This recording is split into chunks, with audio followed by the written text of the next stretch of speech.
Hello, everybody here on YouTube. This is Megatron the Comedian. And today I'm going to be talking about uh, why the Bumblebee movie and why Rise of the Beast don't connect to the Bayverse. Now, this is kind of part two-ish, like a part two to the original video that I had made about a couple weeks ago, where I talked about why TF1, Transformers 1, the new movie that came out back a few months ago that explains the backstory of Optimus and Megatron. You know, this is part two to that video where I explained why that doesn't connect to Bayverse. So the reason why I want to talk about this is because of the fact, um, it's just because of the fact that I just want to kind of put this whole thing to rest and not have to really talk about it anymore, if that makes sense. So, anyway, let's get started. So, in the Bayverse, we all know how they say that how Bumblebee has been on the Earth since World War II, and how he's at this point already lost his voice because of Megatron. At least what they said in the Michael Bay prequel comics. You know, and that was of course what inspired the whole idea of Megatron, tearing up Bumblebee's voice box. But in the Bumblebee movie, they say that Bumblebee's been on Earth since 1987, the late 80s, and that he had lost his voice because of Blitzwing. And it's just like that. It's just like that doesn't line up with what they had originally said in Bayverse, saying that he's been on Earth since World War II and lost his voice to Megatron, but then immediately turns around. They turn around and say, "Oh yeah, Bumblebee, loses his voice to Blitzwing and has been on Earth since the late '80s." That just doesn't make any sense. Another thing could be because of the fact that also they say that Optimus, like in the 2007 movie, Optimus says like the search for the Allspark had led them to an unknown planet called Earth. But in the Bumblebee movie, he knew a little bit more about Earth when he sent Bumblebee to Earth, at the beginning. And not only that, Bumblebee, like Optimus also in the Bumblebee movie, also Optimus ends up coming to Earth, and stays on Earth from 1987 to the current year that Transformers Rise of the Beast takes place in, which is 1994. So he's already been on Earth for a well-established 7 years. So explain to me how he exactly also would have been able to leave the Earth for 13 years after that and not come back until 2007. And same thing goes for Mirage, RC, and Stratosphere, and Wheeljack. Why would they all just leave, but then come back, while leaving Bumblebee on the Earth by himself? Like, okay, maybe to find the other Autobots, but to be honest, they had no way to even be able to get off Earth, after they all arrived on Earth, which is why the whole entire subplot of Transformers Rise of the Beasts was the Autobots trying to get back to Cybertron via the Transform Control Key. Okay? That, and either that or Optimus was also trying to find a Decepticon dropship, which is why in the deleted scene when he's fighting Transit, I think Transit basically confirms that he's already destroyed the dropship he came in, and that Optimus is never going to be able to make it back to Cybertron. And for that, of course, Optimus, offs him. So it's just like, it doesn't make any sense. And it's just like, especially when towards the end of the movie, Optimus ends up destroying the transform control key in order to prevent Unicron from destroying the Earth. And I'll talk about Unicron in a minute. But it's just that he ends up destroying the transfer control key in order to stop Unicron from destroying the Earth. And I'm pretty sure with the amount of limited technology that, between Optimus and the Autobots, along with Optimus Primal and the Maximals, like they, had very limited resources on planet Earth and were thus unable to find a way off of Earth. Yeah, okay, fine. The Maximals didn't exactly have a planet to go back to because it had already been destroyed by Unicron at the beginning of the movie. But the point being is that the Autobots had now no way to get home. And again, they had limited resources, so I don't understand how that would have ended up making sense for, them leaving Earth and then coming back in 2007. Especially when Optimus is talking about how Earth is now an unknown planet. And plus, I think they even confirm, I don't know if they necessarily confirm about the fact that Megatron is still on Cybertron, ruling it with an iron fist. And that how he wasn't really searching for the Allspark. And how he wasn't really, searching for the Allspark, like how he was in the 07 movie. And not only that, but like they mentioned how Primus was the creator of the Transformers in Rise of the Beasts. Like, especially when Scourge says to Optimus, and you call yourself a Prime, Primus would be ashamed. So the fact that they just randomly name drop Primus in the movie kind of, I think, would confirm that Primus is the creator of the Transformers for both Bumblebee and Rise of the Beasts. Now, don't take this with a grain of salt because I'm not trying to debug, whereas the Bayverse, they confirmed that the creators are essentially the Quintessons. And I'm not, saying, I'm not trying to, again, don't take it with a grain of salt because I'm not trying to say that Primus and the Quintessons can't coexist in the same universe.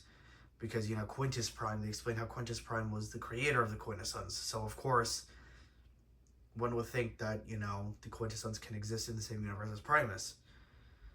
But I think any universe where Primus exists, he's more likely to be depicted as the creator of the Transformers rather than the Quintessons. Okay? And not only that, but what was the other differences is that for all the times that Earth was under attack from the Decepticons, Optimus couldn't have gone and asked for extra help from the Maximals. Especially in the 2007 movie, you don't think that he could have asked the Maximals hey, can you come to my location and help me fight against Megatron and the Decepticons. Now, maybe originally he didn't need help from the or the Maximals. If I, correct me if I'm wrong, I might have said Quintessons. But anyway, my point being is that, you don't think that he would have been able to ask the Maximals for help or anything. Again, forgive me, correct me if I said Quintessons a minute ago. But my point is that he couldn't have told Primal and the Maximals hey, I'm gonna need extra help, whatever. Or especially he wouldn't have left specific instructions for whoever was his first lieutenant after Jazz. In the 07 movie, whether it was Ratchet or Ironhide, he couldn't have asked one of them hey, if this gets worse, then if the situation gets worse, if I were to get killed by Megatron or whatever, just make sure that if the Decepticons ever get worse than they were back in Mission City, then just ask the Maximals for help. I'll give you their comm link and whatever, You know, and especially the Battle of Chicago. You know, it wouldn't have made any sense, like, especially with the huge army that the Decepticons had now that Sentinel Prime was on their side. It wouldn't have made any sense, like, for them not to ask the Maximals for extra help. You know, it doesn't make any sense. And before I forget about Unicron, in The Last Night, they explain how Unicron was the same planet as planet Earth. But in Rise of the Beasts, they're completely two different planets. So explain to me how that exactly works. Because while, yes, I will admit, the Matrix of Leadership has been able to defeat Primus, or not Primus, but Unicron before. But that doesn't, like, it's never fully been able to destroy him, at least in recent media. Like, even going back to the original Generation 1 movie, even though that, yeah, the Matrix had destroyed most of Unicron's body, it didn't destroy his head, to be specific. So technically he hadn't been fully destroyed. Okay? He had been in a, yeah, okay, he was reactivated later on by Cyclonus and Scourge, and, you know, even later Starscream as well, when Starscream was trying to get his body back. So it's just like, it doesn't make any sense. You know, like, as to why one would think why the Transwarp Control Key was able to, you know, fuse Unicron with the Earth. And not only that, you know, so while the Matrix, I'm not trying to downplay the Matrix leadership and all of its abilities. However, if it's not able to fully destroy Unicron, you know, in that way, I just don't think a random transwarp control key explosion would be able to fuse Unicron with the Earth. Okay? Especially since that explosion was a lot less powerful than what the Matrix is able to do to Unicron. You know? So that's just another thing that doesn't make sense as to why one would think that. Okay, and not only that, but the designs just look so much different. Like, they're more G1ified, like as seen with the Optimus and with the Optimus Prime and Megatron that I have in the video here right now. And not only that, but like Shockwave has his, like, Dark of the Moon Shockwave to be specific, has his gun on his right hand, not his left hand, like how he has it in the movie, you know. Starscream doesn't look like a duck-faced Dorito, you know. Now again, now one could say, oh yeah, but, you know, Bumblebee has the same head from the Bayverse in the Bumblebee movie and Rise of the Beasts. Okay. He has a similar design to, like in Transformers Animated, he has a similar design to Generation 1 as well. It doesn't necessarily mean that Transformers Animated connects to G1 just because he has a similar design, because honestly that just makes no sense. And same thing with the War for Cybertron trilogy. Just because they have similar designs to G1 doesn't mean that it's, you know, in the same universe. You know? Or the Fall Cybertron games even, because they have more G1ified versions there as well. You know? If anything, the amount of inconsistencies between the Bumblebee movie and Rise of the Beasts, like the amount of inconsistencies that they both have with the Bayverse just makes the inconsistencies between the Cybertron games and Transformers Prime make a lot more sense. You know? So yeah. Anyway, and it also is like,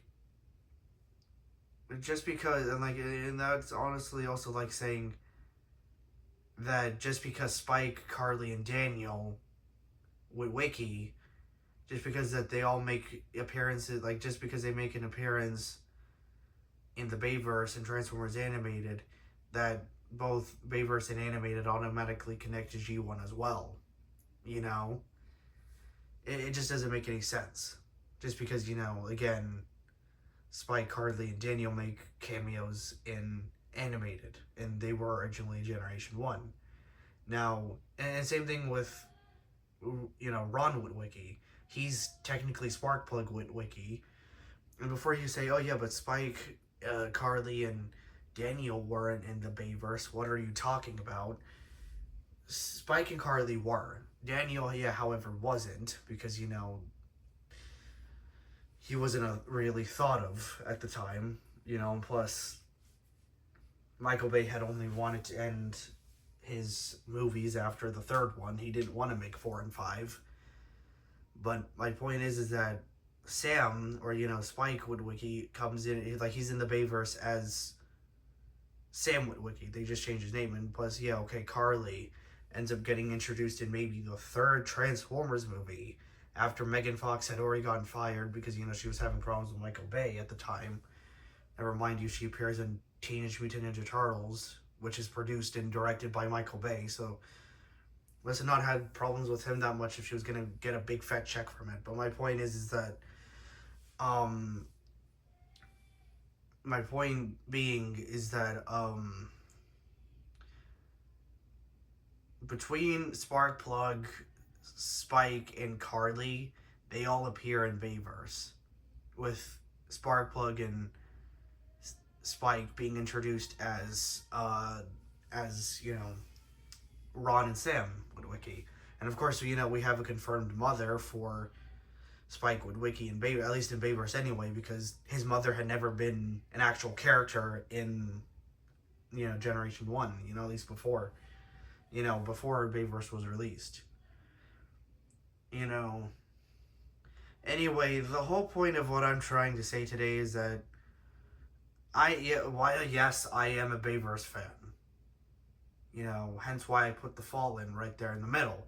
But my point is that I am a Bayverse fan.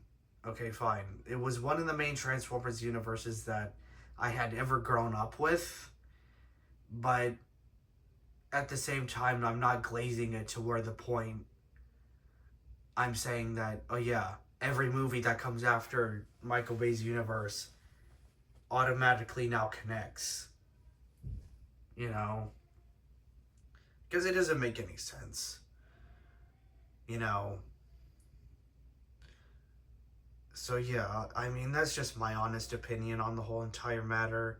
If you don't want to believe me, then, you know, to quote Obi-Wan Kenobi, you truly are lost. You know?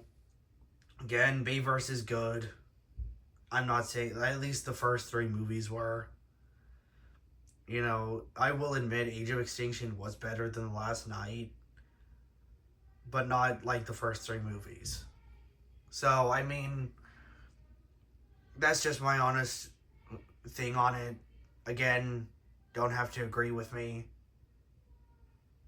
You know, I'm not looking for anybody to agree with me here, because again, I mean, I just don't, I mean, I don't know. Anyway, this is I'm kind of getting towards the end of the video, so I'm just going to end it off on, like, again, don't glaze Bayverse. So, other than that, I'm kind of done. So, I'm planning on making a review video, I think, probably tomorrow, or at least, you know, beginning of next week, probably on Concept Art Megatron right here, because, I mean, I've almost had this figure for a year, and I think, you know, making a review on it will work. You know, I think it, you know, I think it's time to make a review on this. I'm also planning on making a review video on Titanium Series Prowl right here, so, yeah, because I got this for my birthday 2 weeks ago, and I honestly think it's cool. But yeah, again, I might do, excuse me, I'm planning on making a review video tomorrow on this Megatron figure.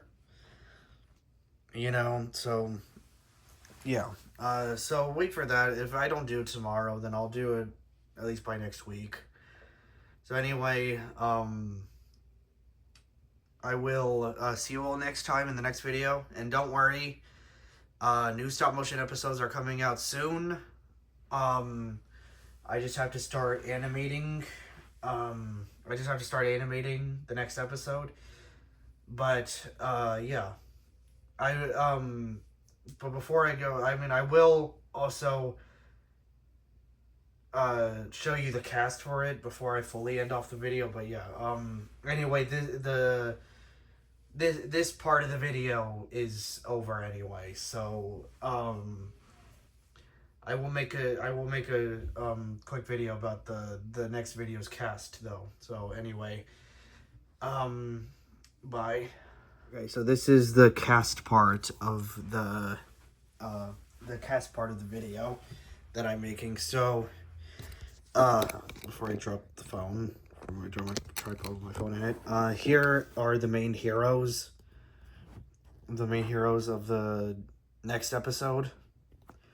Bulkhead, and along with Thor and Hulk, as you can all clearly see right here.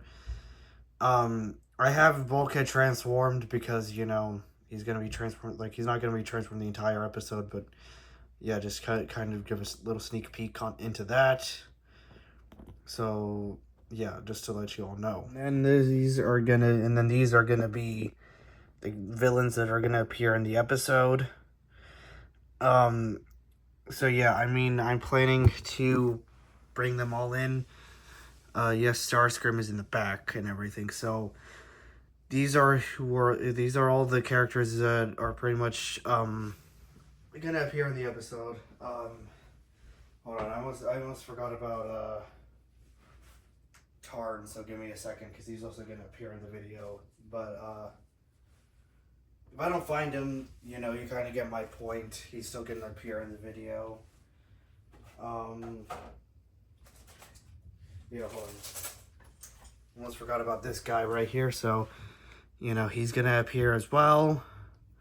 So, yeah, other than that, that's pretty much about it. Again, thank you all for watching this video. I might make the review video about the concept art Megatron tomorrow. Thank you all for watching. This is Megatron the Comedian, signing out.